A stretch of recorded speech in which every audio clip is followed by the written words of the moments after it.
Welcome back नाजरीन। मुल्तान की गलियों और सुनसान सड़कों पर फैलती खामोशी के पीछे एक खौफनाक हकीकत छुपी है। लावारिस लाशें जिनका कोई पुरसानी हाल नहीं, जिन्हें ना कोई तलाश करता है और ना कोई रोता है। रवां साल के दौरान ऐसे वाकयात में तेजी से इजाफा हुआ है और ये सिलसिला अब मौशरती जवाल की एक अलामत बनता जा रहा है। बात करने के लिए सीपी मुल्तान सादिक अली डोगर साहब मौजूद हैं। उनसे जानते हैं कि रवां साल में मुल्तान पुलिस को कितनी लावारिस डेड बॉडीज मिली हैं और उनके हवाले से क्या इकदाम किए गए हैं। जी सर, बताइएगा कि इस साल मुल्तान पुलिस को कितनी लावारिस डेड बॉडीज मिली हैं और क्या इकदाम किए गए। बेसिकली 79 डेड बॉडीज ऐसी मिली हैं जिनकी आइडेंटिफिकेशन उस वक्त नहीं थी जब डेड बॉडी मिली। लेटर ऑन उनकी आइडेंटिफिकेशन भी हो गई। जो आपके जहन में है कि लावारिस लाशें हैं और शायद वो कत्ल होती हैं या उनके साथ जुर्म होता है, बिल्कुल ऐसा नहीं है। जो बहुत सारी उसकी वजूहत हैं। जैसे 36 ऐसे लोग थे जो ड्रग एडिक्ट्स थे। ड्रग एडिक्ट्स की फिर हमने पहचान कराई सोशल मीडिया के जरिए से। उसमें 16 की नहीं हो सकी, 20 की आइडेंटिफिकेशन होगी उनका कि बुरसा के हमें दे दिए। सोचने की बात है कि आखिर ये मुआशरा किस समत जा रहा है।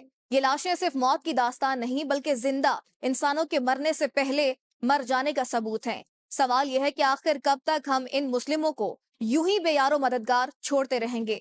कब तक ये नौजवान नशे की चुंगल में जिंदगी से महरूम होते रहेंगे? ये महज जुर्म नहीं, बल्कि एक जहनी बीमारी है, एक इज्तमाई बेहिसी है जिसमें हम सब शरीक हैं। कोई है जो सोचे कि ये लाशें हमें क्या पैगाम दे रही हैं? तो बहुत सारे लोग ऐसे हैं जो एक्सीडेंट में जिनकी डेथ हो जाती है। ये एक तरह से कैपिटल सिटी है, साउथ पंजाब का कल्चरल और बिजनेस सेंटर। बहुत सारे लोग बाहर से आते हैं और उनके पास शनाख्त के डॉक्यूमेंट्स अमूमन नहीं होते हैं।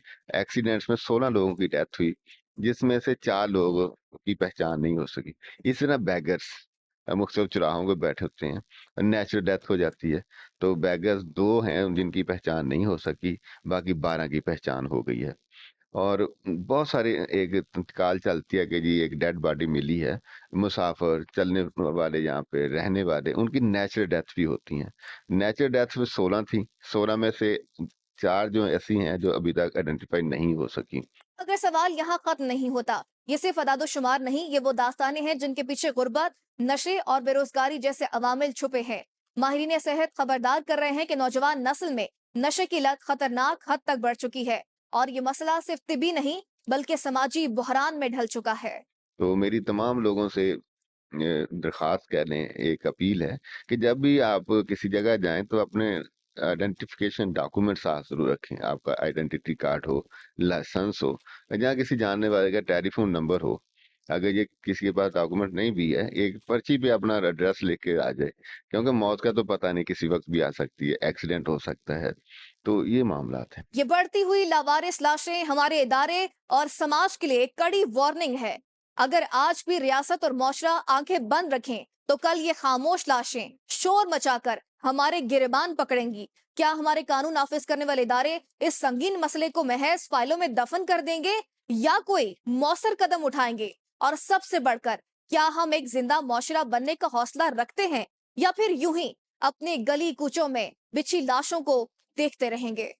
सर, ये भी बताइएगा कि जिनकी शिनाख्त नहीं हो सकी उनका क्या प्रोसीजर किया गया है, उनको सुपुर्द खाक कैसे किया गया। उसका अमूमन हम अपने फंड से अरेंज करते हैं। उनकी डेड बॉडी हम दफना देते हैं मानतन, और सोशल मीडिया पे जो है उसको देते हैं। फिर एक पुलिस फाइल तैयार होती है, 174 जो सीआरपीसी है वो ऑथोराइज करता है पुलिस को। हम उसका पोस्टमार्टम कराते हैं। पोस्टमार्टम से ये बात सामने आती है क्या इसका मर्डर हुआ, तशद्दुद हुआ या नहीं हुआ। तो उसकी बुनियाद पे फिर आगे डिसीजन करता है कि कौन सा कोर्स ऑफ एक्शन लेना है। अगर पोस्टमार्टम में ये बात सामने आ जाए कि इस पे तशद्दुद हुआ है, जहाँ गोली लगी है, तो हम उस पे कार्रवाई करते हैं। फिर नामौलूद बच्चे, एलिजिबेटेड चाइल्ड, लोग उनको छुपाने के लिए फेंक देते हैं। 4 ऐसी डेड बॉडीज हैं जो कि नामौलूद बच्चों की थी। जी बिल्कुल, जैसा कि आपने उनकी बात सुनी है, सीपी मुल्तान सादिक अली डोगर साहब का ये कहना है कि 79 डेड बॉडीज़ हैं इस साल पुलिस को रिसीव हुई हैं। पुलिस ने अपने फ्रेंड के ज़रिए जिनकी शिनाख्त नहीं हो सकी, उनका पोस्टमार्टम कराने के बाद उनको सुपुर्द खाक कर दिया है। जी। बढ़ती हुई लाशें मुल्तान शहर के समाजी और मुआशरती मसाइल की अक्कासी करती हैं। गुर्बत, महंगाई, बेरोजगारी, मंशियात और हुकूमत की अदम तवज्जो ऐसे अनासिर हैं जो इस संगीन सूरत हाल को जन्म दे रहे हैं। हुकूमत, इंतजामिया और कानून नाफिज करने वाले इदारों को इस सूरत हाल को संजीदगी से लेना चाहिए। लावारिस लाशों के बढ़ते हुए रुझान के असबाब के सदेबाब के लिए हिकमत अमली वाजे करनी चाहिए ताकि ऐसी सूरत हाल जो है वो हमेशा के लिए खत्म हो सके। नाजरीन, जुर्म की दुनिया रिपीट नाजरीन, जुर्म की दुनिया अंधेर नगरी की तरह है जहां लालच, नफरत और खुदगर्जी के साए मंडलाते रहते हैं। लेकिन याद रखें, अंधेरे चाहे जितने भी गहरे हों, इंसाफ की रोशनी हमेशा अपना रास्ता बना लेती है। हर जुर्म एक सबक छोड़ता है, हर मुजरिम की कहानी इबरत की एक नई तहरीर होती है।